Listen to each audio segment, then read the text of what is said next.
By the time you do Mangala Charan, Prabhuji. Okay. जय जय श्री राधे श्याम नारायणं नमस्कृत्य नरं चैव नरोत्तमं देवीं सरस्वतीं व्यासं ततो जयेमुदीरये नष्टप्रायेषु भद्रेषु नित्यं भागवत सेवया भगवती उत्तम श्लोके भक्तिर्भवति नैष्ठिकीम् ॐ ज्ञानतिमिरन्धस्य ज्ञानाञ्जनशलाकया चक्षुरुन्मीलितं येन तस्मै श्रीगुरुवे नमः।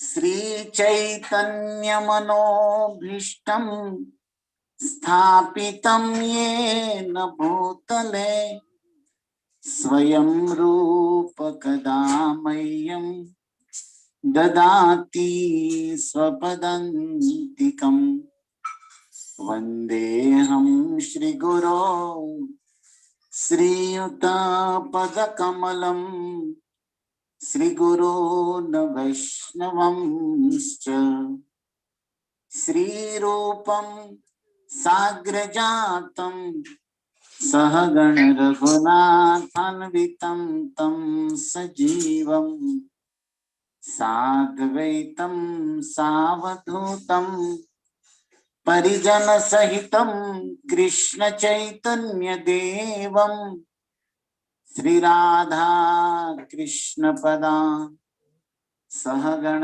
ललिता श्री विशाखान्वितांश्च हे कृष्ण करुणा सिंधो दीनबंधो जगत्पते गोपेश गोपिका कांत राधा कांत नमोस्तुते तप्त कांचन गौरांगी श्री राधे वृंदावनेश्वरी वृषभानुसुते देवी प्रणमामि हरि प्रिये वाञ्छाकल्पतरुभ्यस्य कृपा सिन्धुभ्य एव च पतितानां पावनेभ्यो वैष्णवेभ्यो नमो नमः। जय श्री कृष्ण चैतन्य प्रभु नित्यानंद श्री अद्वैत गदाधर श्रीवासादि गौर भक्तवृंद हरे कृष्णा कृष्णा कृष्णा हरे हरे हरे राम राम राम हरे हरे। हरे कृष्णा। तो श्रीमद् भागवतम स्कंद 1 अध्याय 9 श्लोक संख्या 37। स्वनिगमपहायमात् प्रतिज्ञा ऋतमधिकर्तुवमाप्लुतो रथस्थ त्रितरथ चरणोऽभ्याश्चलद्गु हरिरिवहन्तुमिभं गतोत्तरीय। जैसे हमारे वैष्णव विधि है और भारतीय वेद गुरुकुल की मर्यादा है कि किसी भी शास्त्र के श्लोक का जब हम अध्ययन प्रारंभ करते हैं तो प्रथम है कि उसको सुनना और दूसरा स्टेप है कि उनका उच्चारण करना, तीसरा स्टेप है कि उनकी आवृत्ति करना, रिपीटेशन करना, चौथा स्टेप है उनके शब्दों का मीनिंग, अर्थ समझना, पांचवा स्टेप है उस श्लोक का पूरा ट्रांसलेशन, अनुवाद समझना। छठा स्टेप है कि उस पूरे श्लोक का जो सार है, भावार्थ है, परपट है, उसको अंडरस्टैंडिंग करना। सातवां है उनसे रिलेटेड जो प्रसंग है, अन्य लीलाएं है या अन्य श्लोक है अन्य शास्त्रों में, उसका चिंतन करना, श्रवण कीर्तन करना। आठवां है उसको अपने जीवन में उतारना। तो आप सभी भक्त तो 8वें स्टेज पर हो, अपने जीवन में उतार ही चुके हो। लेकिन शिल प्रभुपाद ने पूरे विश्व को, खास करके वैष्णव समाज को, ये 5 स्टेप तो इजीली दे दिए। तो हम यहाँ पर प्रतिदिन जो भागवत सत्र आपकी सेवा में हैं, तो हमें समय नहीं रहता कि हम श्लोक उच्चारण करें और आपको उच्चारण करवाएं। इसलिए मैं मीनिंग, तात्पर्य कुछ भी नहीं पढ़ता, सीधा प्रारंभ करता हूँ। राइट, आप सबने देखा। लेकिन एक आप भक्तों से भी प्रार्थना है कि क्लास के पहले या क्लास के बाद आप सभी भक्त का कर्तव्य है, मैं आदेश तो नहीं देता, मैं निवेदन करता हूँ कि आप सभी भागवत के इस श्लोक को, मीनिंग को, अनुवाद, ट्रांसलेशन को और परपट को जरूर पढ़ लेना चाहिए 5-10 मिनट निकाल के ध्यान से। पहले पढ़े तो और अच्छा है, नहीं तो फिर बाद में, क्योंकि मैं उसी में जो है उसी का रिलेटेड बता तो देता हूँ सब प्रसंग जो स्मरण में आता है, लेकिन मूल जो विधि है उसको आपको फॉलो करना चाहिए, जिससे हमारा अध्ययन परंपरा में कृपा से परिपूर्ण हो। तो आइए हम प्रारंभ करते हैं। स्वनिगम अपहाय मत प्रतिज्ञा। गंगा पुत्र भीष्म भगवान श्री कृष्ण के चरणों में अपने हृदय के भाव को शब्दों का रूप, स्तुति रूप में प्रदान कर रहे हैं। और भगवान भी यही चाहते हैं। देखो भक्तों, हमारे पास, आप लोग विचार करो, हमारे पास ऐसा अपना क्या है कि हम भगवान को दे सके। मान लीजिए आप धन देते हो, उनका दिया हुआ। आप तन देते हो सेवा में, वो भी उनका दिया हुआ। अब दुनिया में कोई भी ऐसी वस्तु नहीं है जो उनकी नहीं है, सब भगवान का है और सब भगवान ने दिया है। तो फिर हमारा अपना क्या है जो हम भगवान को दे सकते हैं? हमारा अपना है हमारा भाव। राइट, हमारे हृदय की जो फीलिंग है, हमारे हृदय की जो रियलाइजेशन, साक्षात्कार, वो हमारी अपनी है। और भगवान इसी के आग्रह रखते हैं, भाव ग्राही जनार्दन। दास बैठे ही है सुनने के लिए। भावग्राही भगवान, भगवान भक्त का भाव ग्रहण करते। हमारे गुजराती में तो कहे छे, भगवान भक्तों ना भाव ना भूख्या। भगवान किसके भूखे हैं? रोटी के, दाल सब्जी के, सोने चांदी के नहीं। आप सभी जानते हो भगवान भाव के भूखे हैं। और एरे गेरे के भाव चाहिए भी नहीं, भगवान तो अपने भक्तों के भाव के भूखे हैं। तो गंगा पुत्र भीष्म के हृदय में जो समर्पण है, जो प्रेम है, जो भाव है, वो शब्द का रूप लेकर स्तुति बन गया है। तो कृष्ण को भी बड़ा सुख मिलता है ये सुनने में। भगवान को सबसे ज्यादा सुख किसमें मिलता है जानते हैं? महाराज जी बताते हैं कि भक्तों के मुख से अपने गुण सुनने में कृष्ण को सबसे ज्यादा सुख मिलता है। और इसी के लिए तो भगवान कहते हैं कि जो ये काम करता है वो भक्त मुझे प्राण से भी प्रिय। गीता में कहा है ना। तो इसीलिए आप और हम भगवान के प्रिय बनना चाहते हैं, तो हम लोग ये साधना जो प्रभुपाद जी ने बताई है उसको निष्ठा पूर्वक, डिटर्मिनेशन के साथ, दृढ़ता के साथ हमें वैष्णव के संग में करना है। तो यहाँ पर प्रथम मैसेज क्या है? भगवान भाव देखते हैं। इसका भाव है जो ये स्तुति श्लोक के रूप में है, और इसका श्रवण कीर्तन करके हम भी भाव पूर्ण हो सकते हैं। फिर हमारा भव सागर समाप्त हो जाएगा, फिर हम भाव सागर में आ जाएंगे। तो ये भागवत कथा हमारे भव सागर को भाव सागर बना देती है। और भगवान श्री कृष्ण जो क्षीर सिंधु में क्षीरोदक शाही के रूप में विराजमान होते हैं, देवता जब भी तकलीफ में आते हैं तो क्षीर समुद्र के तट पर जाते हैं। राइट, आपने कृष्ण जन्म में सुना होगा, दशम स्कंद में तत्र गत्वा जगन्नाथ देव देव वृषा कपि गत्वा क्षीर पयोनिधे, क्षीर समुद्र पे तट पे जाके देवताओं ने पुरुष सूक्त से स्तुति किया। बहुत जगह ऐसी बातें आई है कि भगवान क्षीर साई क्षीरोदक शाही है, क्षीर समुद्र में निवास करते हैं। लेकिन कलयुग में भगवान क्षीर समुद्र में से निकलकर भागवत समुद्र में आ गए। पुराण अर्क अधुना उदित, और भागवत के रूप में स्वयं भगवान हम भक्तों के लिए पृथ्वी पर प्रकट हुए। और ऐसा भागवत धन गुरु परंपरा से हमें प्राप्त होता है, जो हमें भाव में ले जाएगा, प्रेम में ले जाएगा, हमारे भगवत धाम का रास्ता क्लियर कर देगा। इसीलिए ऐसे भक्तों के भावों को भगवान भी प्रेम से सुनते हैं और सुखी होते हैं, संतुष्ट होते हैं। और इसी भाव को प्रभुपाद जैसे वैष्णव की कृपा से हम भी सुन रहे हैं। भक्तों, हम भागवत में पढ़ते हैं भारतवर्ष का इतिहास, तो बड़े बड़े ऋषियों ने बड़े बड़े काल तक तप किया, योग किया, समाधि लगा दी। बड़े बड़े राजाओं ने अपना राजपाट सब छोड़ के भागवत सत्संग के लिए, साधु संगति के लिए निकल पड़े। जैसे राजा रहुगण या चंद्रवंश सूर्यवंश के राजाओं का नवम स्कंद का इतिहास हमें प्रमाण देता है। फिर भी उन लोगों को नहीं मिलता था सत्संग। इन ऋषियों को सब संसार छोड़ के, इतना तप करके, उपवास करके, योग समाधि के बाद भी ये भागवत सत्संग कथा नहीं मिलता था। बड़े बड़े राजाओं को अपना राजपाट भोग ऐश्वर्य छोड़ने पर भी सत्संग नहीं मिलता था। ये तो वैष्णवों की दया है कि हम जैसे संसारी जीवों को अपने घर में बैठे बैठे भागवत मिल रहा है, बताओ।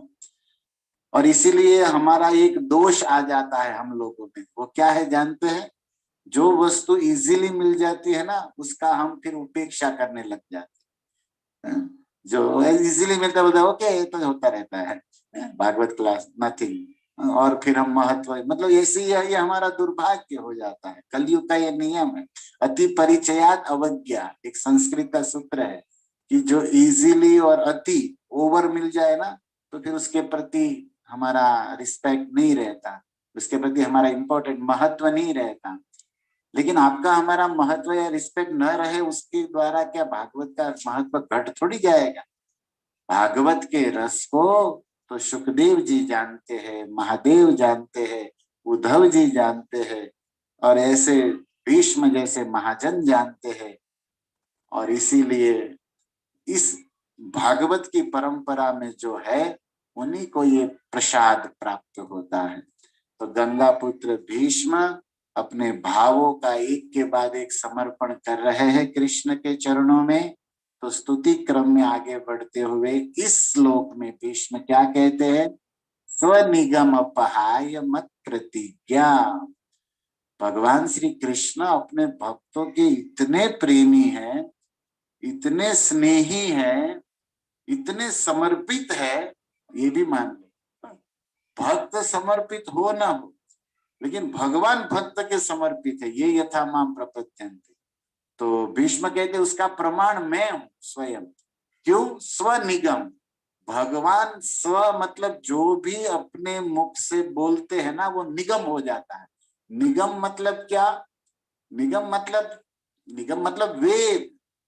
ऐसे साधारण समाज में निगम मतलब कोई संस्था, जैसे कोई पर्टिकुलर कॉरपोरेशन हो, उसको निगम देखा, जैसे टेलीफोन निगम। ऐसे बोर्ड होते होंगे जो सरकारी कार्य विधि जहां होती हो और उसके लिए एक संस्था बनाई गई हो, उसको निगम टाइटल दिया जाता है साधारण लोक में। लेकिन संस्कृत शब्द जो ये निगम है, निगम शब्द का अर्थ होता है वेद। और वेद कितने हैं आप सभी जानते हैं, 4 वेद है, ऋग्वेद, यजुर्वेद, सामवेद और अथर्ववेद। ऐसे पहले यजुर्वेद एक ही था, लेकिन वेदव्यास जी ने इनका विस्तार करके और 3 वेद कर दिया। व्यास नाम इसलिए तो पड़ा, वेदों का जिसने व्यास, व्यास मतलब विस्तार, टू एक्सपांड, उसका जो और व्याख्या कर दिया बड़ा बड़ा, तो इसलिए उनका नाम व्यास पड़ा था। तो व्यास मतलब ब्रीफली नहीं, विस्तार हो जाता है, राइट। तो भक्तों निगम मतलब वेद, ओके। और वेद मतलब क्या, फिर एक प्रश्न होगा। तो भगवान के मुख का जो वचन है वही तो वेद। जैसे भगवत गीता फॉर एग्जाम्पल 15वें अध्याय का 15 नंबर श्लोक, जिसमें कृष्ण कहते वेदांत कृत वेद विदेह चाहम, वेद मैं बनाया हूं, वेद मैं हूं। यहां तक गीता में भगवान बोल दिए वेदा नाम साम वेदो अस्मि। आपने सुना है ना 10वां स्कंद अध्याय गीता का विभूति योग, जिसमें कृष्ण कहते वेदों में मैं साम वेद हूं। हाँ? तो वेद मतलब भगवान की वाणी, वेद मतलब भगवान का स्वरूप, और भगवान जो भी बोले वो वेद हो जाता है, वेद वाक्य हो जाता है। वासुदेव के वचन वेद के प्रमाणित वाक्य बन जाते हैं, और वेद में जो बोला है वही धर्म हो जाता है। जैसे वो जो यमदूत थे, यमदूत अजामिल को पकड़े हुए, और वहां पर विष्णु दूत आ गए। तो विष्णु दूतों ने कहा कि तुमने इसको क्यों मृत्यु पाश में पकड़ा है? बोले ये पापी है अजामिल, इसलिए हम यमलोक ले जा रहे हैं स्वामी की आज्ञा से। तो विष्णु दूतों ने कहा कि तुम कौन हो, तुम्हारा स्वामी कौन है? तो यमदूतों ने कहा कि हम यमराज हमारे स्वामी हैं और हम उनके सेवक हैं। तो धर्मराज यमराज आपके स्वामी हैं? विष्णुदूतों ने पूछा, बोले हाँ। तो विष्णुदूत ने कहा कि तुम धर्म के दूत हो? बोले यस। तो फिर आप धर्म का तत्व बताओ। अगर आप धर्मराज के सेवक हो तो धर्म का डेफिनेशन आपको पता होगा। तो उन्होंने कहा यस हमको पता है। और यमदूतों ने बोला वेद प्रणहितो धर्मो, वेद में जो लिखा है वही धर्म है, अधर्म एतद विपर्यय। आप 6ठे स्कंद के 2 अध्याय में इस प्रसंग को पढ़ सकते हो भक्तों। और उसमें श्रील प्रभुपाद इस श्लोक में लिखते हैं यमदूता ऊचु, आपकी जानकारी के लिए। तो यमदूत बोले कि वेद प्रणहितो धर्म, वेद में जो लिखा है वो धर्म है, और वेद में जो करने को निषेध मना किया है वो अधर्म है। सिंपल सरल व्याख्या स्ट्रेट फॉरवर्ड बोल दी। तो श्रील प्रभुपाद भी वहां लिखते हैं कि देखो कोई भी चैलेंज कर सकता है। जैसे विष्णु दूत ने कहा कि तुम धर्म के दूत हो तो धर्म का तत्व बताओ, ऐसे इस्कॉन के भक्तों को भी कोई कभी भी पूछ सकता है कि तुम धर्म इस्कॉन फॉलो, तो रूल्स बताओ, शास्त्र का वेद का सार बताओ। तो भक्तों को नॉलेज आध्यात्मिक ज्ञान होना चाहिए। और ज्ञानी ते आत्मवेव मतम, गीता में भगवान ने क्या कहा 6ठे अध्याय में, चतुर्विधा जो भजन है ना, 4 प्रकार, अर्थो अर्थार्थी जिज्ञासु ज्ञानी सुकृति नो अर्जुन। भगवान कहते हैं कि चारों सुकृतिवान है, लेकिन उसमें जो ज्ञानी है वो आत्म एवं मतम प्रिय, मुझे मेरे प्राण के समान आत्मा के समान प्रिय है ज्ञानी भक्त। ज्ञानी मतलब वो शुष्क ज्ञानी ज्ञान योग वाला नहीं, भक्ति ज्ञानी। क्योंकि ज्ञान वैराग्य भक्ति के ही है ना, गीता भागवत में है ना, सवे पुंसो परो धर्म ये तो भक्ति यथोक्षज जनयत्यासु वैराग्यम ज्ञानम च अदहैतुकम। तो भक्ति वर्धक ज्ञान अर्थात भागवत के उपनिषदों के श्लोकों का तात्पर्य ज्ञान उसके पास होना चाहिए। और शास्त्र युक्त सुनिपुण दृढ़ श्रद्धा जार उत्तम अधिकारी ते तारये संसार। चैतन्य चरितामृत में 3 प्रकार के भक्तों का वर्णन है ना, कनिष्ठ भक्त, मध्यम भक्त, उत्तम अधिकारी, उत्तम भक्त। आप श्रील प्रभुपाद का वो क्या नाम, उपदेशामृत नेक्टर ऑफ इंस्ट्रक्शन पढ़ेंगे ना, तो उसमें जो 5वां श्लोक है उसके तात्पर्य में प्रभुपाद जी ने ये सब श्लोक बताया है। उत्तम अधिकारी किसे कहते हैं, मध्यम किसे कहते हैं, कनिष्ठ किसे कहते हैं, और चैतन्य चरितामृत के कोटेशन को देकर। तो एनीवे प्रसंग से कहाँ हम चले जाते हैं, लेकिन मुझे पता है कि हमने गंगा जी के कौन घाट पर कपड़े उतारे हैं, मैं उसी घाट में आपको वापस ले जाऊंगा। हमें कभी कभी हम लोग हर साल गंगा जाते हैं, तो कभी कभी भक्त लोग स्नान करके कपड़े उतारने के लिए भी पानी में जाते, दूसरे घाट पे निकल जाते, बोले मेरे कपड़े नहीं है, तो उस घाट पे था। तो हम लोग भी भागवत गंगा के किस घाट में है, किस प्रसंग में, तो उस हमको पता है। लेकिन थोड़ा भागवत जैसे जल गंगा में हम स्विमिंग करते हैं ना, एंजॉय करते हैं, ऐसे ये भागवत प्रेम ज्ञान की गंगा है, भक्ति की। तो इसमें भी हमें अलग अलग श्लोकों में, शास्त्रों में अवगाहन करना चाहिए। और यही तो भक्तों का धन है, श्लोकों का, संतों की भजनों का, भगवान की लीला का स्मरण, यही तो है भागवत कथा। तो क्या वर्णन हो रहा था, आइए फिर से यमदूतों के जवाब को मतलब में कोटेशन दिया, तो वहां पर मीनिंग क्या था, वेद। वेद मतलब भगवान के वचन। और फिर धर्मराज के यहाँ जब वापस यमदूत गए तो वहां पर स्वयं यमराज ने वो श्लोक बोला है जो प्रभुपाद जी बार बार कोट करते थे। आप सबने भी एक श्लोक, एक वाक्य जरूर सुना होगा उस श्लोक का, एक लाइन, धर्म तो साक्षात भगवत प्रणीतम। धर्म वही है जो भगवान बोलते हैं, भगवान बोले वो धर्म हो जाता। और जितना धर्म भगवान, न वेद न ऋषियों न देवा, न देवता जानते न ऋषि जानते, भगवान जो भी बोले वो धर्म हो जाता है। ये भागवत का सूत्रात्मक सब श्लोक है। तो यहाँ पर अभी फिर से आ जाइए कि भाई निगम अर्थात वेद, वेद अर्थात भगवान की वाणी, वेद अर्थात धर्म का तात्पर्य, कर्तव्य कार्य का बोध। अब यहाँ पर क्या है, भीष्म पितामह कहते हैं कि स्वनिगम, जो आप अपनी निगम वाणी बोले थे, आप जो बोलते हो वेद हो जाता है। वो कहते हैं ना पत्थर की लकीर, मतलब वो प्रतिज्ञा हो जाती है। तो पूरे वेद में और पूरे विश्व में विख्यात आपने प्रतिज्ञा ली थी महाभारत के युद्ध में। भीष्म ने कहा हम भी उसके साक्षी थे। और क्या प्रतिज्ञा ली थी प्रभु ने, तो आप सभी शायद उस प्रसंग को जानते हैं। मैं उसका स्मरण करा के आत्मा को, हृदय को और हमारे मन बुद्धि को निर्मल करने का प्रयास कर रहा हूं। भगवान ने कहा था महाभारत में, युद्धे शस्त्र न गृह्णामि।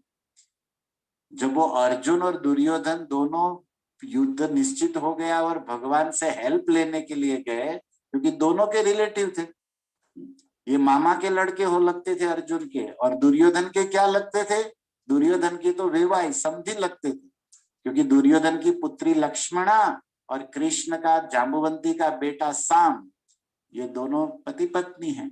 तो दुर्योधन और कृष्ण क्या हुए, समधी हुए, वेवाई थे अभी। तो रिलेशन तो है, तो युद्ध में हेल्प करने के लिए तो रिश्तेदारों के पास जाते ही है ना।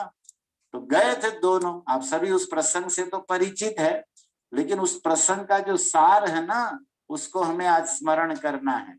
और जीवन में कितना आश्वासन मिलता है, कितना भक्ति में विश्वास, उत्साह बढ़ता है इन प्रसंगों से। क्या हुआ, भगवान ने कहा सहायम मात्रम करिष्यामि युद्धे शस्त्र न गृह्णामि। तुम दोनों आए हो, स्वागत है, लेकिन कान खोल के सुन लो पहले हमारा प्रतिज्ञा। क्या बोले, मैं केवल सहाय मतलब एडवाइस दूंगा। अब असुरों को तो एडवाइस मतलब क्या, सलाह पसंद नहीं पड़ती। भगवान ने केवल सलाह सूचन में करूंगा, कुछ भी हो जाए मैं प्रतिज्ञा करता हूं कि युद्ध में शस्त्र नहीं उठाऊंगा। ओके, अब आप मांग लो जो चाहिए। एक तरफ मेरी नारायणी विश्व विजयी सेना, जिसको आज तक दुनिया में कोई नहीं हरा सका यादवों की, और अपोजिट एक तरफ निहत्ता खाली हाथ वाला, खाली हाथ वाला मैं। और पहला चांस अर्जुन को देंगे क्योंकि वो छोटा है। तब तक दुर्योधन ने कहा प्रभु पहले मैं आया हूं। अच्छा आप आए हो, लेकिन मैंने देखा पहले अर्जुन को। क्यों, क्योंकि वो कथा आप जानते, दुर्योधन तो आके सिर के बाजू में बैठ गए थे और अर्जुन जी आकर भगवान के चरणों में बैठ गए। हमारे प्रेमी भक्त लोग कथा कहते हैं तो हमें सार बताते हैं कि दुर्योधन की छोड़ो, अर्जुन जब भगवान से हेल्प लेने गया ना, उसी दिन विजयी महाभारत जीत गया। कैसे, बोले भगवान के चरणों में जो बैठ गया वो दुनिया को जीत गया। अभी ये सब फॉर्मेलिटी थी, मांगना, युद्ध करना। अर्जुन ने चरणों में बैठ जाना, जो भी भगवान के चरणों में गया तो भगवान उसे सिर का ताज बना ही देते। આપણે તમે ઓલી ગુજરાતીમાં કેલેન્ડરમાં લખ્યું હોય ખબર, પ્રતિજ્ઞા સાંભળી છે, કૃષ્ણ કહે છે કે તું એકવાર મારા ચરણોમાં ઝૂકીને તો જો, આખા વિશ્વને તારા ચરણોમાં હું ઝુકાવીશ। ऐसे लिखते हैं गुजराती में, कई दोहे सार लिखा जाता है सुविचार, और सही है। जो भी भगवान के चरणों में झुक गया वो दुनिया को जीत लिया। अर्जुन वेरी ब्रिलियंट, बहुत बुद्धिमान भक्त थे भाई। तो ओके, बड़ी प्यारी बातें हैं उसमें, छोटी छोटी बहुत बातें हैं। आप लोग ऐसे वहम में मत रहिए कि हमको पता है, लेकिन फिर भी उसमें नया नया रस है, नया नया मैसेज है। देखो गंगा वही है लेकिन पानी रोज नया है, राइट? ऐसे ही कथा वही है लेकिन उसके अंदर जो रस है, उसके अंदर जो आनंद है, उसके अंदर जो मैसेज है, प्रेरणा है, वो रोज नई नई है। और उसको बार बार सुनने से हमारा चित्त निर्मल होता है, पवित्र होता है, पाप कटते हैं और हमारी साधना में, सेवा में, भक्ति में विश्वास बढ़ता है। इसीलिए इनको सुनते रहना चाहिए, सुनते रहना चाहिए। हमें आपको एक मैसेज अभी याद आया तो बताता हूँ। चैतन्य भागवत में लिखा है, वृंदावन दास ठाकुर ने, चैतन्य महाप्रभु स्वयं भगवान सन्यासी होकर भी जगन्नाथपुरी में रोज टोटा गोपीनाथ में गदाधर पंडित के पास जाते थे और गदाधर को कहते थे, गदाधर मुझे ध्रुव महाराज का चरित्र सुनाओ भागवत के 4थे स्कंद से। तो गदाधर पंडित कहते थे, प्रभु कल ही तो सुनाया आपको पूरा प्रसंग। बोले फिर से सुनाओ। फिर कभी कहते थे प्रहलाद का चरित्र, बोले वो तो परसों सुनाया आपको प्रभु जी। बोले फिर से सुनाओ। तो वृंदावन दास ठाकुर लिखते हैं, ध्रुवेर चरित्र आर प्रहलाद चरित्र शतावृत्ति करिया प्रभु सुने अवहित। मतलब 100 बार सुना ध्रुव चरित्र, प्रहलाद से बार बार चैतन्य महाप्रभु, और नित्य नया रस, नित्य नया रंग। वो भागवत में लिखा है ना, स्वादु स्वादु पदे पदे रस लेते थे। तो ये तो प्रेमी रसिकों का काम है। कई बार हमको भी लोग पूछते हैं, या हमारे मित्र फ्रेंड सर्कल, कि प्रभु जी वही कथा बार बार कहते हो, कंटाळो न आवे तमने? घणी बार कहे इनु रामायण छे, इनु भागवत छे, तमने कंटाळो न आवे? हमने हमारा गुजराती फ्रेंड्स घना पूछे तो मैं उसको यही उत्तर देता हूं कि भाई आपका प्रश्न आपकी बुद्धि से तो सही है, लेकिन ये तो ऐसा प्रश्न है कि जैसे कोई मछली को, फिश को पूछे कि तू पानी में ही पड़ी रहती है, तने पानी में कंटाळो न आवे? अब कोई मछली को पूछे कि तुझे पानी में कंटाला नहीं आता, चल मैं तेरे पर उपकार करता हूँ, थोड़ा पानी से बाहर यात्रा कराता हूँ, उसी समय मछली मर जाएगी, क्योंकि जल ही उसका जीवन है। ऐसे ही भागवत कथा ही, भगवान की लीला ही भक्तों का जीवन है। तब कथामृतम तप्त जीवनम। लेकिन ये रस जिसको मिला है गुरु वैष्णव कृपा से, ये वे जान। हमारे गुजराती में एक कहेवत है, खाखरानी खिसकोली आंबाना रस ने शू जाने। और चैतन्य चरितमानस में भी ये बात को लिखा है, आम्रेल मुकुल, आम जो आम का जो वृक्ष होता है उसमें जो आम के पहले जो फूल लगते हैं ना कोर के, वो तो कोकिल जानता है, कौवा क्या जाने इस रस को। एनीवे, बहुत सारी बातें स्मरण में आ जाएगी, फिर मैं प्रसंग से साइड में चला जाऊंगा। लेकिन भगवान श्री कृष्ण और अर्जुन का ये जो दुर्योधन का द्वारिका में जाकर हेल्प मांगना, आप लोगों ने, मुझे भी विश्वास है कि 10-15 बार क्या 25-50 बार सुना होगा ही, राइट? लेकिन फिर भी अगर हम अर्जुन की तरह डिसीजन नहीं लेते, निर्णय नहीं करते, तो हमारा सुना हुआ नहीं सुना हुआ जैसा है, राइट? जैसे अर्जुन ने क्या किया, जब मांगने की बारी आई तो भगवान की नजर झांकते ही पहले पड़ी, तो उन्होंने कहा कि फर्स्ट योर चांस, आप मांगोगे। तो दुर्योधन चुप रह के ओके नो प्रॉब्लम, क्या किया जाए अभी, जो कृष्ण का ऑर्डर है। तो लेकिन अर्जुन ने क्या कहा, अर्जुन ने महाभारत में बहुत सुंदर श्लोक बोला है। हम लोग ये तो कहते थे कि अर्जुन ने कृष्ण को चॉइस किया, लेकिन कैसे किया? अर्जुन कहते हैं, अयुक्तेन कृष्णेन कुंती पुत्रो धनंजय। भगवान वेदव्यास लिखते हैं, और वैशंपायन मुनि जो जन्मेजय को सुना रहे हैं भागवत, आप सबको पता है ना, जन्मेजय परीक्षित के बेटे हैं और वैशंपायन वेदव्यास के शिष्य है। तो व्यास जी ने गणेश जी से जब ये पूरा महाभारत लिखवाया, 1 लाख श्लोक का है। कितना है महाभारत में? 1 लाख श्लोक है भक्तों।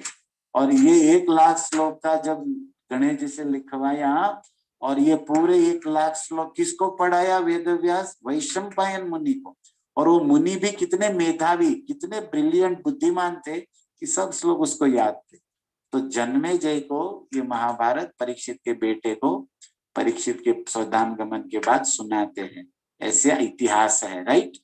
तो वैशंपायन जी ये बोल रहे हैं, व्यास का लिखा बोला रचा हुआ, गणेश जी का द्वारा लिखा हुआ ये श्लोक।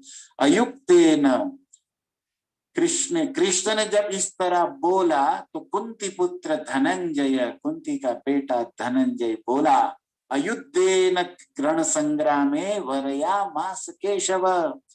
हे केशव, अयुद्धेन, आपने कहा मैं युद्ध नहीं करूंगा, रण संग्राम में शस्त्र नहीं लूंगा, तथापि स्टिल, फिर भी मैं आपको चॉइस करता हूं, वरया मास केशव, आप मेरे पक्ष में रहो, मुझे सेना नहीं चाहिए, मुझे आप चाहिए। इसको कहते हैं चलो आओ करो बंटवारा, दुनिया तुम्हारी दामोदर हमारी, जगत तुम्हारू जगन्नाथ हमारा। अब कृष्ण भक्त बड़ो चतुर, ये कहते हैं ना, जय कृष्ण भजे से ही बड़ो चतुर। भगवान बुद्धि देते हैं ना भक्तों को, असुर लोग नहीं समझ पाते इन सब बातों को। भगवान अर्जुन ने कहा कि आप भले लड़ो मत, तो भगवान कृष्ण ने कहा, अरे अर्जुन, मेरे हाथ नहीं दिख रहा तुमको, मैं पहले बोला शस्त्र नहीं उठाऊंगा, खाली हाथ है। तो हमारे गुजराती भक्त लोग, हम लोग कथा में कहते रहते प्रभु जी के देखो, अर्जुन ने कहा तभी तो मैं आपको मांग रहा हूं, आपके हाथ अगर भरे रहेंगे तो मेरे किस काम के, आपके हाथ खाली रहेंगे तभी तो आप मुझे पकड़ोगे। और मुझे पता है कि आपका हाथ खाली दिखता है, आपका हाथ तो सारे वरदानों, आशीर्वादों, धन संपत्ति से भरा है। और दुनिया वालों के हाथ में सब कुछ दिखता है, धन, गाड़ी, बंगला, लेकिन वो जाते हैं खाली हाथ। ये दुनिया का सत्य है। इकट्ठे घर जहां के जर सभी मुल्कों के माली थे, जा रहा था जब सिकंदर दोनों हाथ खाली थे। सिकंदर जीता पूरा भारत, आधा दुनिया जीत चुका था, राइट। अलेक्जेंडर द ग्रेट, आपने सुना होगा सब, लेकिन उसकी कब्र कहाँ है ये भी दुनिया को पता नहीं है। लेकिन उसकी हिस्ट्री में आप लोगों ने सुना होगा कि उन्होंने अपने दोनों हाथ बाहर रखवाए थे। क्यों? क्योंकि दुनिया को दिखाना चाहता था कि पूरा आधा हिंदुस्तान, आधा विश्व जीतने के बाद भी खाली हाथ जा रहा हूं। तो आज सबके हाथ में सब दिखता है, लेकिन किसी के हाथ में कुछ नहीं है। और हमारे जगन्नाथ के तो हाथ ही अंदर घुसे हुए हैं, लेकिन पूरा विश्व उसके हाथ में है। ये रहस्य जो समझ गया ना, इसको कहते हैं तत्वतः जन्म। इसको, इस कृष्ण के तत्व को जो जान लिया ना, वो जन्म मृत्यु से छूट गया भक्तों। तो अर्जुन कहते हैं कि प्रभु आप खाली हाथ ही मुझे चाहिए, क्योंकि मुझे पता है कि आपके हाथ में दिखता कुछ नहीं है, लेकिन सब कुछ आपके हाथ में है। और ये अंदर की बात है। और बाहर की बात क्या है कि खाली हाथ है तभी तो प्रभु आप मुझे पकड़ोगे ना। मान लीजिए किसी के हाथ में कुछ भरा हो तो पकड़ कैसे से, खाली हाथ से ही तो हमको सहारा देगा। तो प्रभु आप खाली हाथ वाले ही हमको चाहिए। अर्जुन बहुत बुद्धिमान थे। तब फिर कृष्ण ने एक कमेंट किया, एक चुटकी लिया। हमारे हिंदी कवियों ने लिखा है, कृष्ण कहते हैं कि अर्जुन, बड़ा भाई हमारा युधिष्ठिर महाराज तुमको विश्वास करके मेरे पास भेजा, तुमको चाहिए कि सेना मांगनी चाहिए, जो नारायणी सेना, अजय योद्धा है, और तुम है कि मुझको मांग लिया। अब बड़ा भाई क्या बोलेगा? और तब तक बीच में दुर्योधन का, आप लोग बाद में बातें करना, मुझे टाइम नहीं है, मैं जा रहा हूँ, सेना को भेज दो। चलो, अर्जुन की बात को मैं क्या मना करूं, छोटा भाई है, उनकी खुशी में मेरी खुशी। और ऐसे नाटक करके सेना, भगवान ने सेना को आदेश दिया, दारू को बोला, सत्य को बोलो इनके साथ चले जाए सब लोग, पूरे यादव लोग। तो दुर्योधन ने तो अपनी रास्ता पकड़ लिया।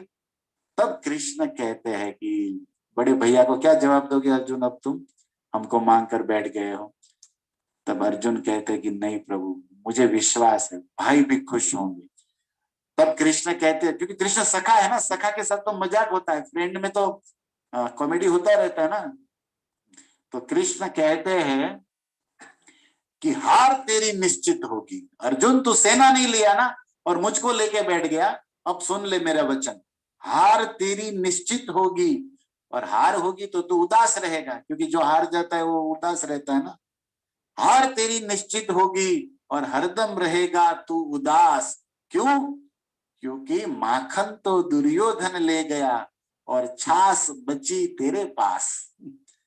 क्योंकि माल माल मलाई मलाई माखन तो वो ले गया और तेरे पास कुछ खट्टी छाछ बच गई, मतलब मैं बच गया, कुछ नहीं। तब अर्जुन क्या कहते, अर्जुन कहते नहीं प्रभु कृष्णा सुनो, जीत मेरी निश्चित होगी, आई एम द विनर, मैं जीतूंगा। क्यों? क्योंकि कृष्णदास कभी नहीं होता उदास, कृष्णदास तो बिंदास होता है ना। अर्जुन कहते हैं कि जीत मेरी होगी क्योंकि कृष्णदास हूं, कृष्णदास कभी नहीं होता उदास। और माखन लेकर मैं क्या करूं, माखन चोर है मेरे पास।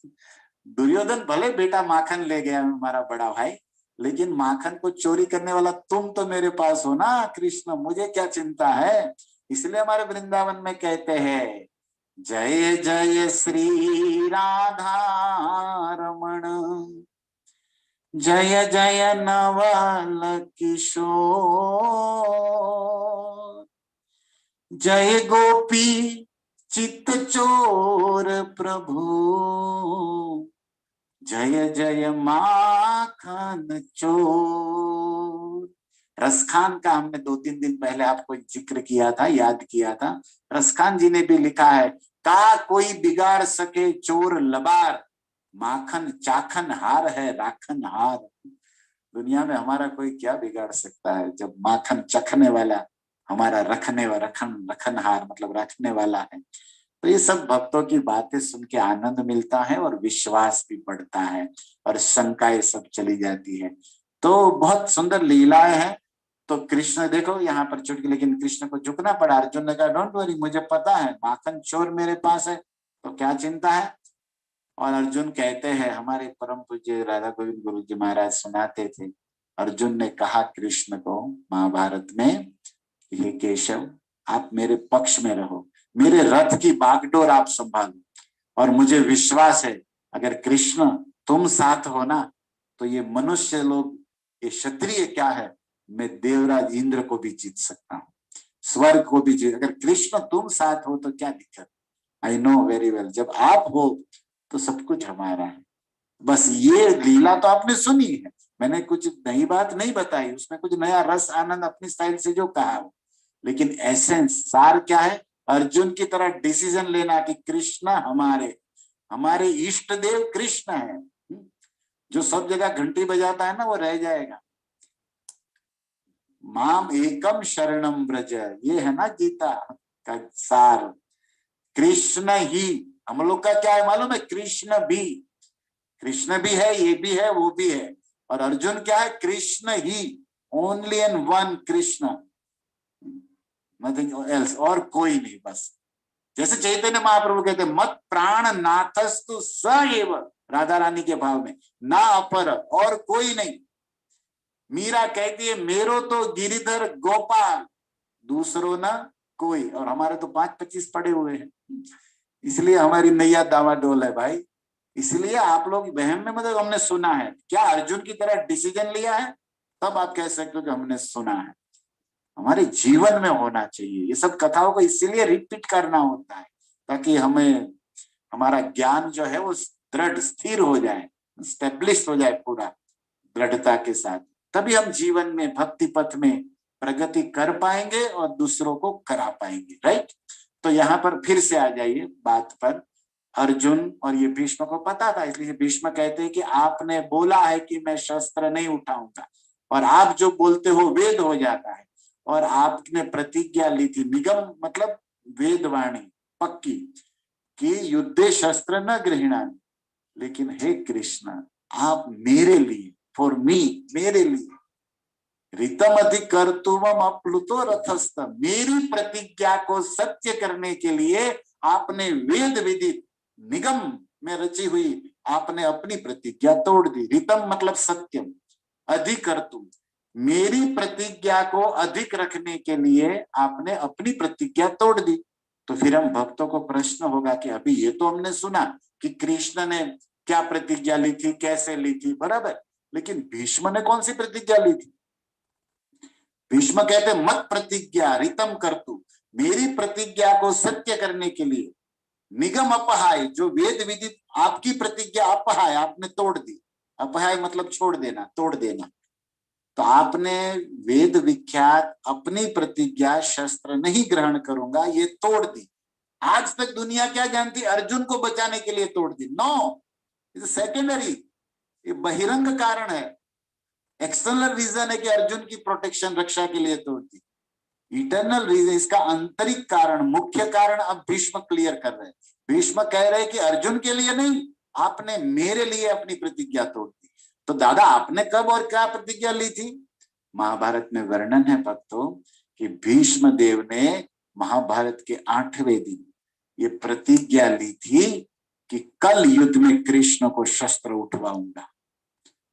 अब प्रश्न होगा ऐसी प्रतिज्ञा दादा ने क्यों ली थी? ये सब कनेक्शन है।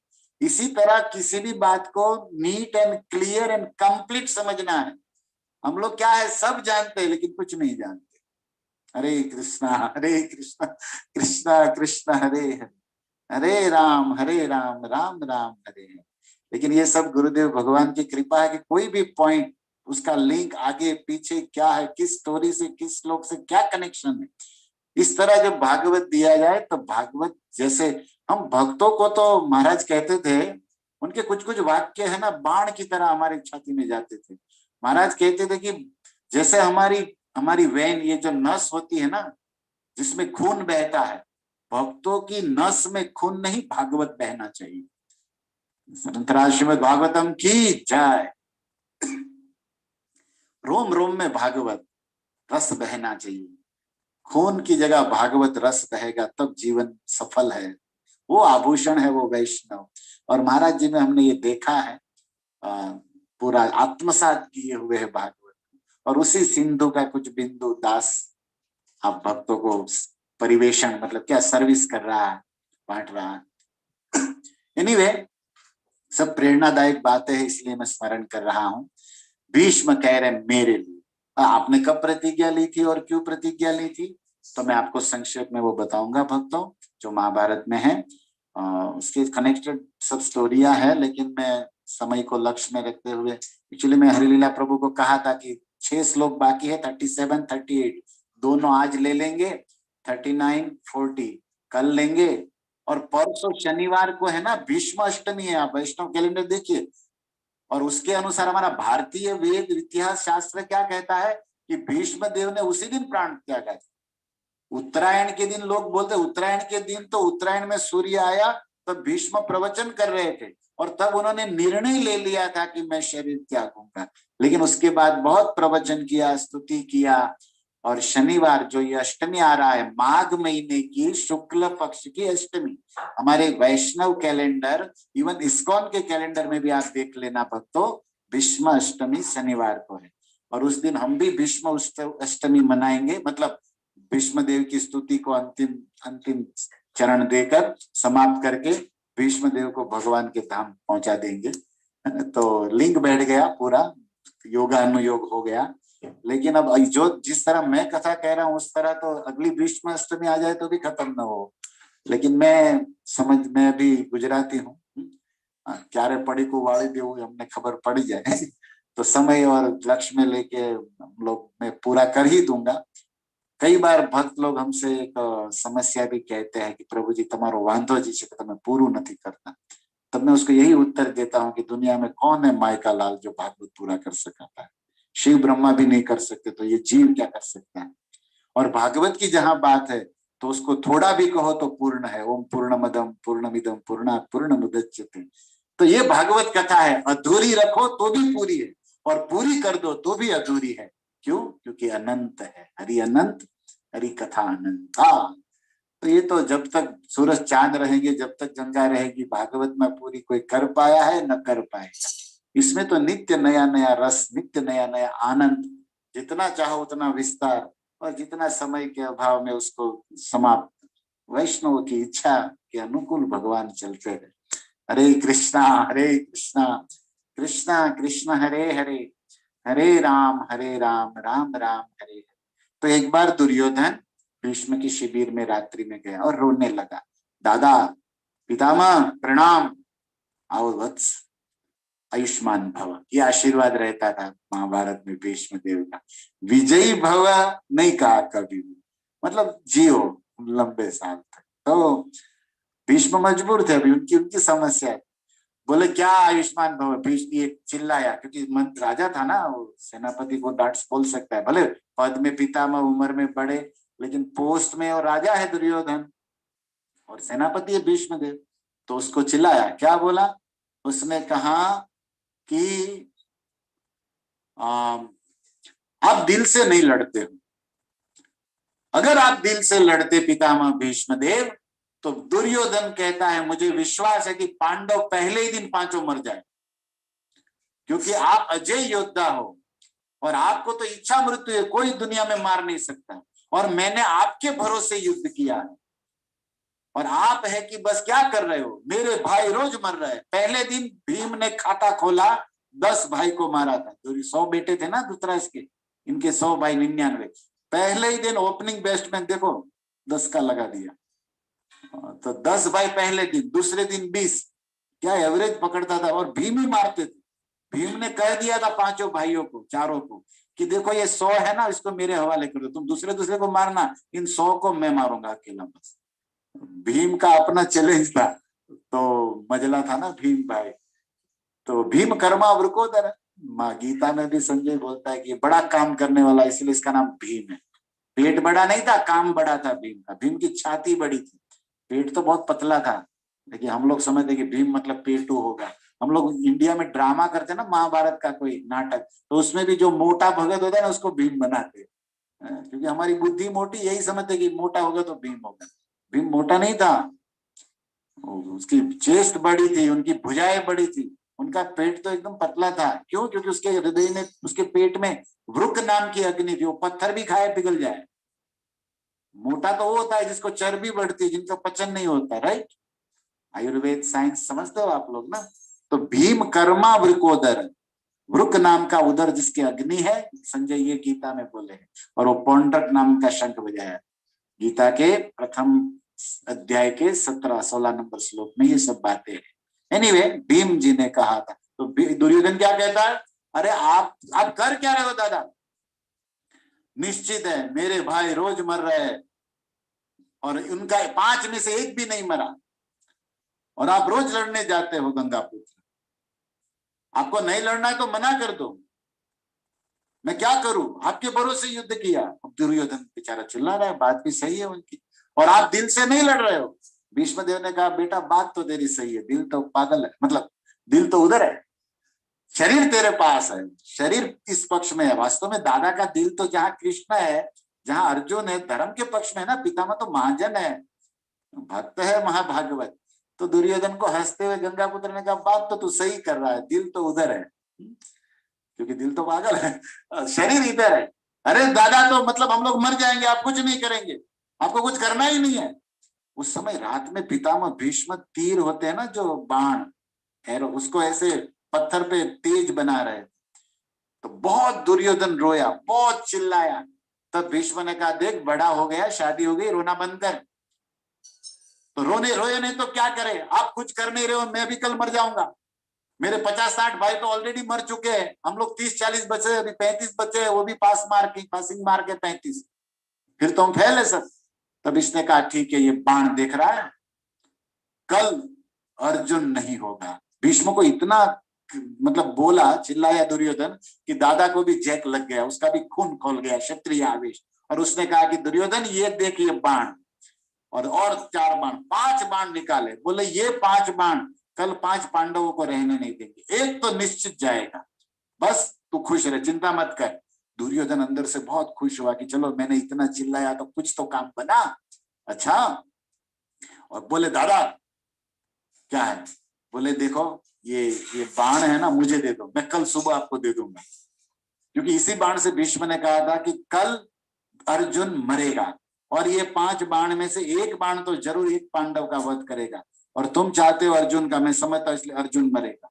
तो दुर्योधन ने कहा दादा आपकी बात पे हमको विश्वास, लेकिन ये बाण हो सकता है कोई ले जाए, इसलिए मैं सुबह आपको है ना रथ में दे दूंगा, अभी आप मुझे दे दो ये बाण। भीष्म ने कहा ठीक है, ओके नो प्रॉब्लम, तुम ले जाओ, सुबह दे देना। लेकिन सुनो एक डाउट है। अब क्या डाउट है दादा? दुर्योधन बोला, भीष्म ने कहा अगर कृष्ण ने शस्त्र उठा लिया तो मेरी गारंटी नहीं, कल अर्जुन को मार दूंगा, लेकिन अगर कृष्ण बीच में आ जाए तो आई एम सॉरी। और कृष्ण तो प्रतिज्ञा लिया है कि मैं कैसे मैं तो शस्त्र नहीं उठाऊंगा, इसलिए दुर्योधन ने कहा नो प्रॉब्लम, कृष्ण तो बीच में आएगा नहीं।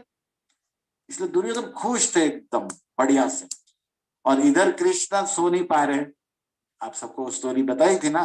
फिर द्रौपदी को लेकर गए और वो और दूसरा वरदान उसने कहा था तुम्हारी पत्नी भानुमति को लाना, उसको विजय श्री का आशीर्वाद दे दूंगा, सौभाग्यवती का। तो कृष्ण ने वो लीला तो आपको पता है, द्रौपदी वाली, राइट। तो जब अब देखो दोनों बात कैसे महाभारत में क्लियर की गई। कृष्ण ने अर्जुन से कहा, अर्जुन, बोले क्या प्रभु? बोले तुझे दुर्योधन के पास जाना पड़ेगा। बोले क्यों? बोले दुर्योधन के पास तेरा काल है, मृत्यु है। कैसे? भीष्म तो, कृष्ण तो अंतर्यामी है, उस शिविर में सीसी कैमरा नहीं था, लेकिन कृष्ण सब जानते हैं वहां बैठे बैठे। उसने कहा कि 5 बाण पितामह भीष्म ने प्रतिज्ञा लेकर दिए है उसको, तो प्रभु मैं क्या करूं? बोले तू जा दुर्योधन के पास और उसको ये 5 बाण मांग ले। अरे मैं कैसे मांगू? भीख मांगू क्या? दुर्योधन देगा क्या? कंजूस होगा तो देगा भी नहीं। उसने कहा नहीं, तू याद कर जब गंधर्वों से तुमने चित्ररथ से दुर्योधन को बचाया था, दुर्योधन ने क्या कहा था?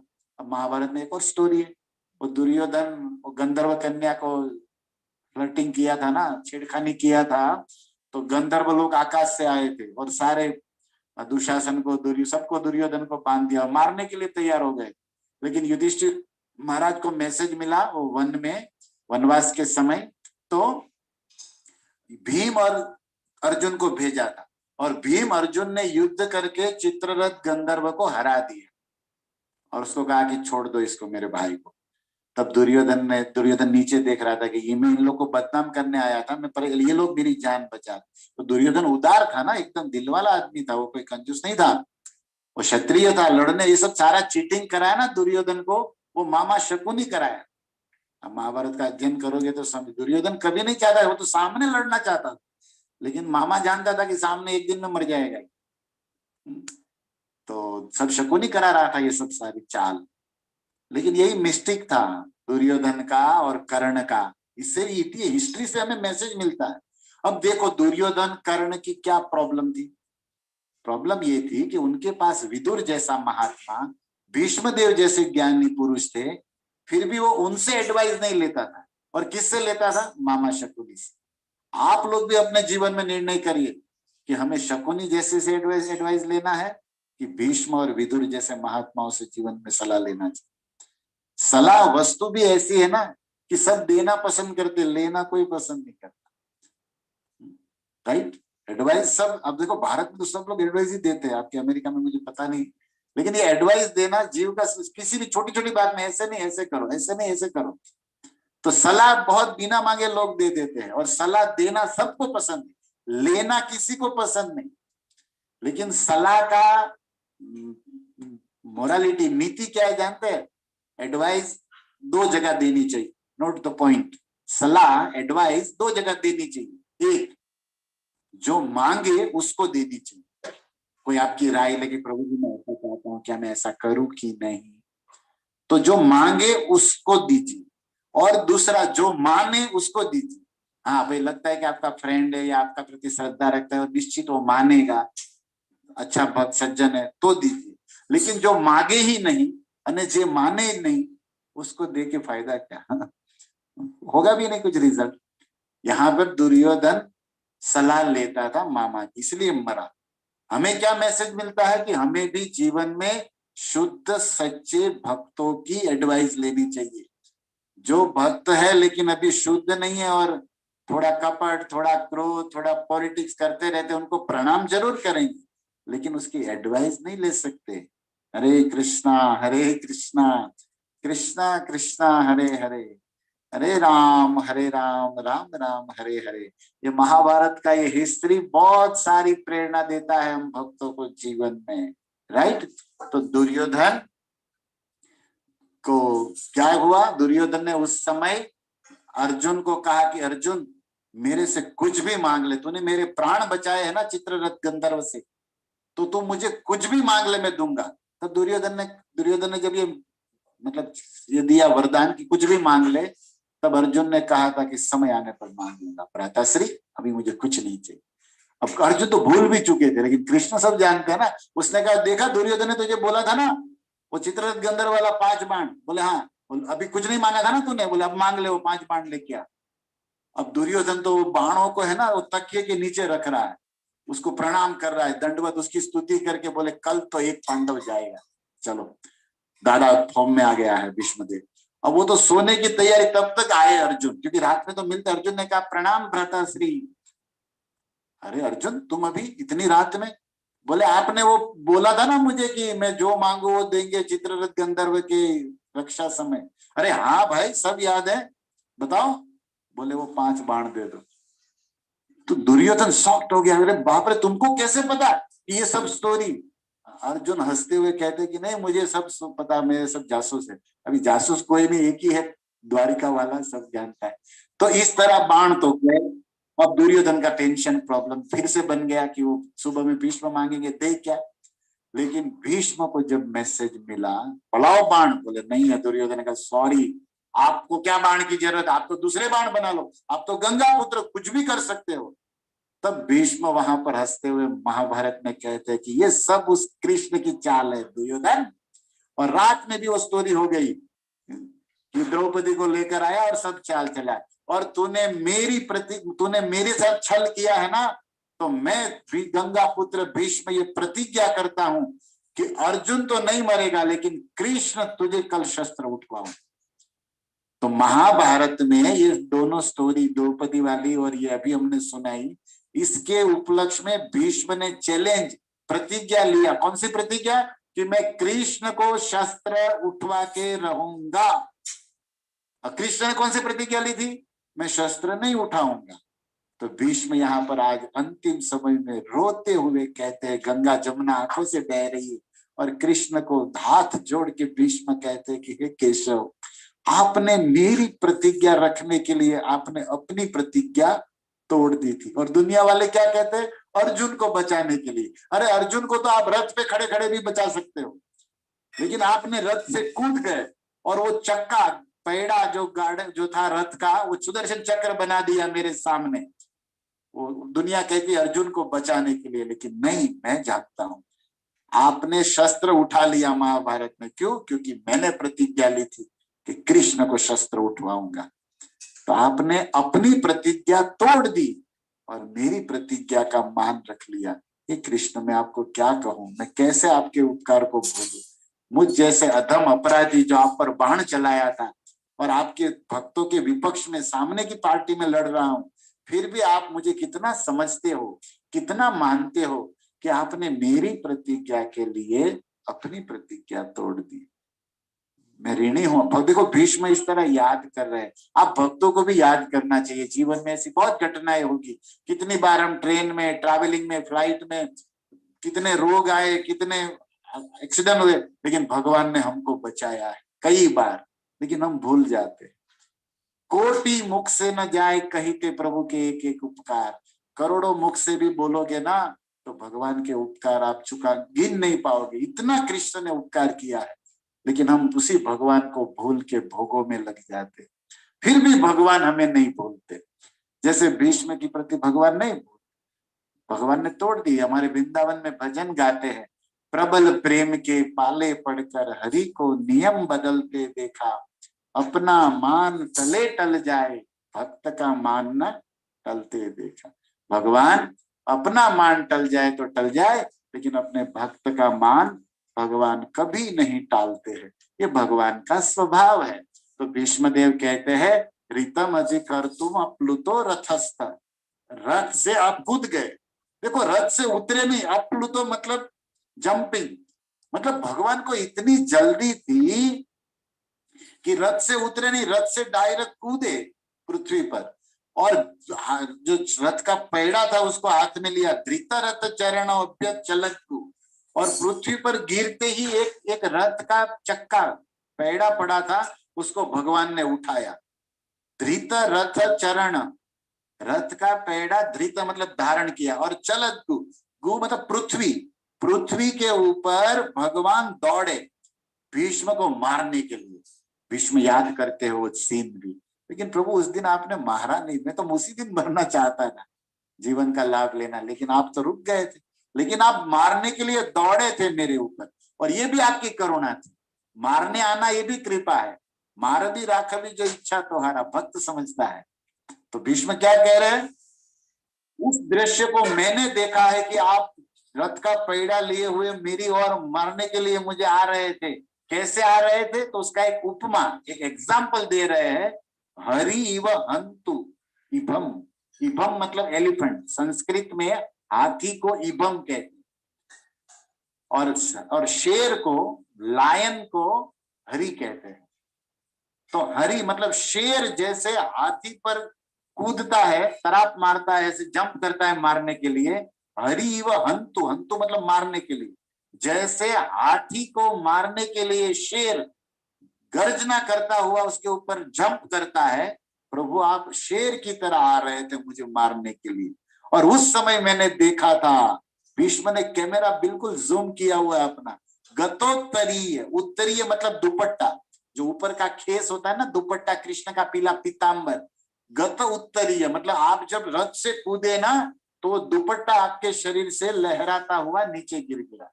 हमारे सूरदास जी ने एक भजन लिखा है इस लीला पर, वाह वह पट पीत की फहराई। प्रभु आपका दुपट्टा गिराने की भी क्या स्टाइल थी। वो हवा, जैसे कृष्ण जंप किए रथ से, तो दुपट्टा भी शरीर से ऊपर उड़ गया और ऐसे लहराता हुआ पृथ्वी पर गिर गया। भीष्म कहते हैं कि आप जैसे हाथी को शेर मारने आता है, ऐसे आप मुझ पर आ गए थे मारने, और हाथ में वो सुदर्शन चक्र का पैड़ा बनाकर। और उस समय आप पृथ्वी पर जब कूदे तो पृथ्वी कंबली, कंपायमान हो गई थी धरा, पृथ्वी भी चलक हिलने लग गई आपके जंप से। और क्या हुआ, आपका उत्तरीय नीचे गिर गया था।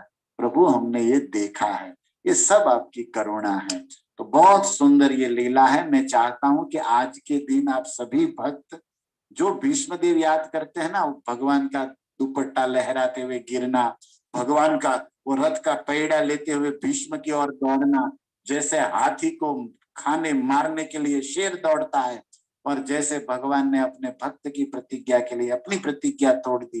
ये जो भी आपने सुना, आज दिन भर उसका चिंतन करिए, और इसी लीला में भगवान का स्मरण करते हुए भीष्मदेव ने जो वाक्य बोले हैं, इसमें भगवान की करुणा, भगवान की दया, भगवान की वीरता, भगवान की सुंदरता सबका वर्णन किया गया है। और इसी के कनेक्टेड कल वाला श्लोक है जिसकी हम चर्चा करेंगे, शित विशिकी हतो विशीर्ण दंश। भीष्म कहते हैं कि प्रभु आपने मुझे मारा नहीं, मारने के लिए दौड़े लेकिन मारा तो नहीं था, और मैंने आपको मारा था क्योंकि भीष्म ने फिर बाण चलाए थे कृष्ण पर उस समय। तो ये लीला को हम कल आस्वादन करेंगे। धन्यवाद, आप सभी भक्त इतना धैर्य से सुनते हैं, तो मैं आप सबका ऋणी हूँ। और कुछ त्रुटि हो जाए तो आप लोग क्षमा कर देना, और भक्तों से भी आप पूछ सकते हो और उनसे भी लीला सुन सकते हो। हरे कृष्णा, जय श्रील प्रभुपाद। हरे कृष्णा प्रभु जी। तो वेरी नाइस कथा, रहस्यमयी, गूढ़मयी। आपने जो महाभारत का सब रहस्य खोल दिया, वो बहुत आनंददायक है। भक्तों को जानने में बहुत प्रेरणा मिलती है। तो आज भी टाइम थोड़ा रहेगा प्रश्न के लिए प्रभु जी? हाँ, 2-5 मिनट, एक दो प्रश्न। अच्छा, ठीक है। तो मैं भक्तों को रिक्वेस्ट करता हूँ, जिसकी जिज्ञासा है वो प्रभु से व्यक्त करे, और चाहे तो अनुमोदन भी दे सकते हैं। हरे कृष्णा। हरे कृष्णा। प्रभु जी, हरे कैन आई, आज मुझे बहुत 2 पॉइंट्स बहुत अच्छे रियलाइज हुए, विच आई नेवर थॉट कि ऐसा होगा, अर्जुन के व्यू पॉइंट से, राइट। तो जैसे आपने बताया कि अर्जुन वेंट फर्स्ट, और वहां पर उनको पहले चांस मिला कि आप मांगो, क्या मांगना चाहते हो। तो दैट टाइम अर्जुन को, उनको पता नहीं था कि कृष्ण भगवान है, सिर्फ सखा की द्वारा उनको जानते थे, राइट। स्टिल इतना सारा ट्रस्ट उन पर रहना, और फिर सिर्फ उनको मांगना, दैट इज समथिंग अमेजिंग। और दूसरा ये रियलाइजेशन हुआ कि Arjun didn't exercise his vows. जैसे दुर्योधन ने 2 वाउस दिए थे ना कि मांगो, कुछ भी मांगना है, फिर भी लाइक शोज कि उसने like he could have hacks, वो कह सकते ना कि आपने मुझे वचन दिया था तो मुझे ये मेरा इंद्रप्रस्थ वापस दे दो, बट स्टिल तो मुझे ये लग रहा है कि अर्जुन का इतना like his character was amazing, so thank you for that. भाई अर्जुन कैरेक्टर अमेजिंग है, तभी तो कृष्ण उसके साथ है ऑलवेज। और कृष्ण आनंद लेते हैं, वो कहते हैं कि अर्जुन मेरा फ्रेंड है, मैं अर्जुन का हूँ, उसको बोलने में भगवान को सुख मिलता है। That's the reason. You are right, Mataji. Thank you. Thank you, Prabhuji, so much. Hari बोल। हरे कृष्णा प्रभु जी, दंडवत प्रणाम। बहुत ही बढ़िया कथा, जैसे आपने जो बताया सब कुछ कृष्णा का है, सिर्फ भाव हमारा है। मेरे को वो बहुत ही अच्छा लगा कि अभी ऐसा नहीं सोचा था, तो थैंक यू सो मच प्रभु जी। मेरा क्वेश्चन ये है प्रभु जी कि जो अभी माता जी ने बोला कि तब सखा ही थे जब अर्जुन ने मांगा तब, तो आप कथा में भी बता रहे थे कि अर्जुन को पता था कि वो जीतने ही वाला है, क्योंकि कृष्ण उसके पक्ष में है। लेकिन अर्जुन ने कुरुक्षेत्र की भूमि पर सरेंडर किया था, राइट? कृष्ण को लाइक गुरु माना था, तो उससे पहले भी उनको इतना कैसे लाइक तब तक तो सखा था, लेकिन ऐसा दृढ़ विश्वास कैसे हो गया था? एक्चुअली अर्जुन है ना, पहले से ही अर्जुन, देखो आप अर्जुन कैरेक्टर के लिए दो विचार शॉर्ट में मैं बताऊं।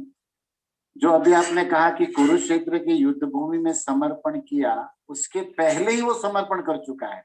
लेकिन कुरुक्षेत्र की युद्ध भूमि में कल परसों श्लोक में मतलब हमने कथा में कहा था कि अर्जुन को भगवान ने ये मति दोष बुद्धि प्रकट कराया।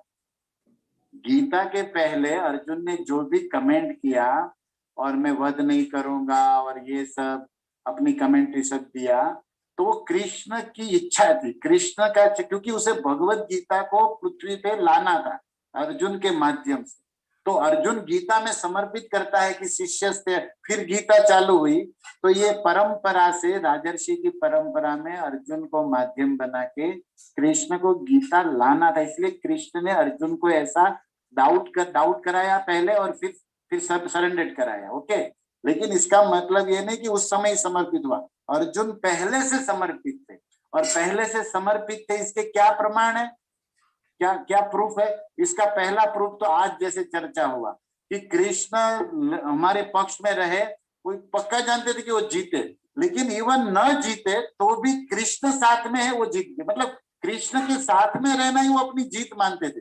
फिर वो हार जाए मर जाए नो प्रॉब्लम, समझे? अर्जुन का जो बुद्धि था कि कृष्ण के साथ में रहूं, नो डाउट मैं जीतूंगा, कृष्ण है, लेकिन अगर मैं हार भी जाऊं तब भी मेरी जीत है। और आप समझिए भक्तों कि आप आत्मा है, राइट? परमात्मा कृष्ण आपके साथ है तो आप जीते हुए हो। बाइबल में लिखा है ना, आप अपने आत्मा को खोकर पूरा विश्व भी पालो तो भी आप हारे हुए, यूजलेस हो। तो अर्जुन पहले से भी जानते हैं कि कृष्ण भगवान है, लेकिन वो मेरे सखा बने हैं। लेकिन होता क्या है इस लीला में कि जैसे हमने कहा था, भगवान की माया, योग माया कभी कभी अर्जुन में साक्ष्य रस भर देती है, तो अर्जुन मजाक करते हैं, कॉमेडी करते हैं, तो अर्जुन कृष्ण से लड़ते हैं, साथ में खाते हैं। लेकिन कभी कभी कृष्ण ऐश्वर्य दिखाते, विश्व रूप दिखाते, या कोई जरासंध को मरवाया या ऐसा कुछ, तब अर्जुन को फीलिंग होता है कि अरे मेरा फ्रेंड है लेकिन ये तो गॉड है, मतलब सुप्रीम है। तो अर्जुन तब माया, फिर भगवान क्या कहते हैं कि ये गॉड मानता रहेगा तो होगा नहीं, इसलिए फिर अर्जुन भूल जाए। तो एक्चुअली भगवान के नर नारायण के अवतार है, तो अर्जुन के साथ कृष्ण का बहुत रिलेशन है। पहला रिलेशन क्या है? मामा कजिन ब्रदर से, मामा बुआ की। दूसरा क्या है कि वो उसकी बहन सुभद्रा मतलब साला जीजा है। तीसरा क्या है? दोनों फ्रेंड है। चौथा क्या है? गुरु और शिष्य है। अर्जुन कृष्ण गुरु बने, गीता में ये शिष्य। पांचवा क्या है? वो भगवान है, ये भक्त है। अब कभी कभी भक्त भगवान की लीला होती है, कभी कभी गुरु शिष्य की होती है, कभी कभी सखाओं की होती है। अब भक्त है तो भगवान के रूप में अर्जुन जानते हैं, शिष्य है तो गुरु के रूप में पूछते हैं, और सखा है तो उसके साथ मस्ती करते हैं, मजाक करते हैं। अब जीजा साला है तो उस तरह का रिलेशन करते हैं।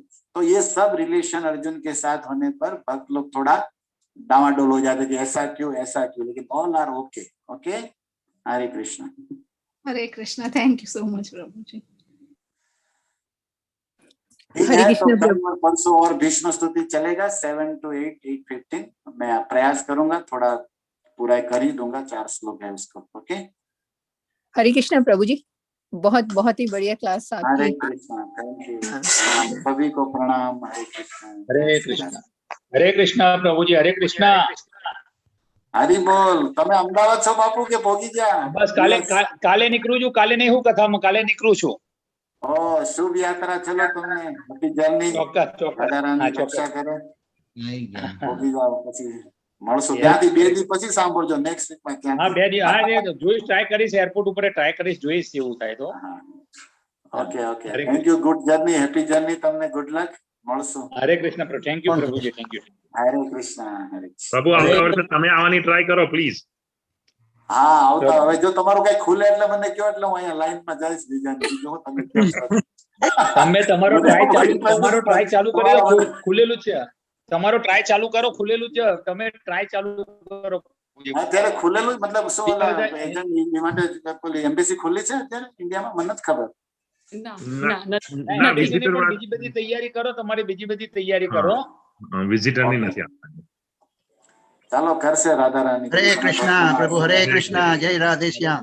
हरे कृष्णा। गोविंद, हरे कृष्णा, हरे प्रभु जी, दंडवत।